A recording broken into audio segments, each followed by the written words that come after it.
പിതാവിന്റെയും പുത്രന്റെയും പരിശുദ്ധാത്മാവിന്റെയും നാമത്തിൽ ആമേൻ. ഈശോയിൽ സ്നേഹം നിറഞ്ഞവരെ, മനുഷ്യപുത്രൻ മഹത്വപ്പെടാനുള്ള സമയമായി എന്ന് ഈശോ പറയുന്ന തിരുവചന ഭാഗമാണ് നമ്മൾ സുവിശേഷത്തിൽ വായിച്ച് ധ്യാനിക്കുന്നത്. വിശുദ്ധ യോഹന്നാന്റെ സുവിശേഷം 12-ാം അധ്യായം 20 മുതൽ 28 വരെയുള്ള വാക്യങ്ങൾ. ജെറൂസലേമിൽ തിരുനാളിൽ ആരാധിക്കാൻ വന്നവരിലെ ഗ്രീക്കുകാർ ഫിലിപ്പോസ് വഴി ഈശോയെ അന്വേഷിച്ചപ്പോഴാണ് ഈശോ പറയുന്ന ഈ കാര്യം. മനുഷ്യപുത്രൻ മഹത്വപ്പെടാനുള്ള സമയമായിരിക്കുന്നു, തൻ്റെ സമയം വന്നു എന്ന് ഈശോ പറയുന്നു. കാനായിൽ തൻ്റെ പബ്ലിക് മിനിസ്ട്രിയുടെ പരസ്യ ജീവിതത്തിന്റെ തുടക്കത്തിൽ മാതാവ് ചെന്നൊരു സഹായം ചോദിക്കുമ്പോൾ ഈശോ പറയുന്നത്, എൻ്റെ സമയം ഇനിയും ആയിട്ടില്ല എന്നാണ്. ഈശോയുടെ സഹനത്തിന്റെയും മരണത്തിന്റെയും സമയമായിരുന്നു ഈശോയുടെ മഹത്വത്തിന്റെ സമയം. രണ്ട് ചിന്തകൾ നമ്മളിവിടെ പ്രത്യേകം മനസ്സിലേക്ക് കൊണ്ടുവരുന്നു. ഒന്ന്, ദൈവ പദ്ധതിയിൽ എല്ലാത്തിനും ഒരു സമയമുണ്ട്. ആ സമയം വരെ നമ്മൾ പ്രതീക്ഷയോടെ ശാന്തതയോടെ കാത്തിരിക്കണം. ദൈവത്തിന് എല്ലാത്തിനും ഒരു സമയമുണ്ട്. ചിലപ്പോൾ നമ്മൾ പ്രാർത്ഥിക്കുന്ന കാര്യങ്ങൾ ഉടനെ കിട്ടണമെന്നില്ല, ചിലപ്പോൾ പെട്ടെന്ന് കിട്ടാം. ഉടനെ ഒരു പക്ഷേ കിട്ടാത്തത് ദൈവം അതിന് നിശ്ചയിച്ചിരിക്കുന്ന സമയമാകാത്തത് കൊണ്ടായിരിക്കാം. നമ്മൾ പ്രതീക്ഷിക്കുന്ന സമയമായിരിക്കണമെന്നില്ല ദൈവം നമുക്കായി കരുതി വെച്ചിരിക്കുന്ന സമയം. അത് മനസ്സിലാക്കാൻ പറ്റിയാൽ നമുക്ക് ശാന്തതയോടെ, പ്രതീക്ഷയോടെ, പ്രാർത്ഥനയോടെ കാത്തിരിക്കാൻ പറ്റും.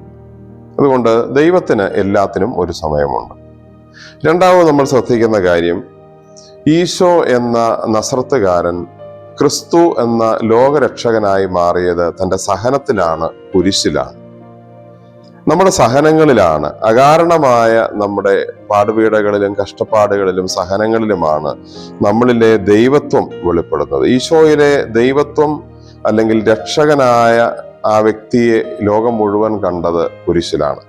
നമ്മുടെയും സഹനങ്ങൾ വരുമ്പോൾ നമുക്ക് നമ്മുടെ ദൈവികമായ വശം അതിലൂടെ പുറത്ത് കാണിക്കാൻ സാധിക്കട്ടെ. അത് ശാന്തതയോടെ സഹിച്ചുകൊണ്ട്, സഹനത്തിന് അർത്ഥമുണ്ട് എന്ന് നമ്മൾ മനസ്സിലാക്കുകയും അത് മറ്റുള്ളവരെ ബോധ്യപ്പെടുത്തുകയും ചെയ്തുകൊണ്ട്, അകാരണമായി മനസ്സ് നഷ്ടപ്പെട്ട് വലിയ വിഷമത്തിലൂടെ കടന്നു പോകുന്നതിനെ ഒഴിവാക്കി ഇത് ദൈവ പദ്ധതിയുടെ ഭാഗമാണെന്ന് കരുതി ശാന്തതയോടെ സ്വീകരിക്കാനുള്ള മനസ്സ് കാണിക്കുമ്പോൾ നമ്മളിലെ ദൈവത്വം വെളിപ്പെടുന്ന സമയമായി നമ്മുടെ സഹന സമയങ്ങൾ മാറും.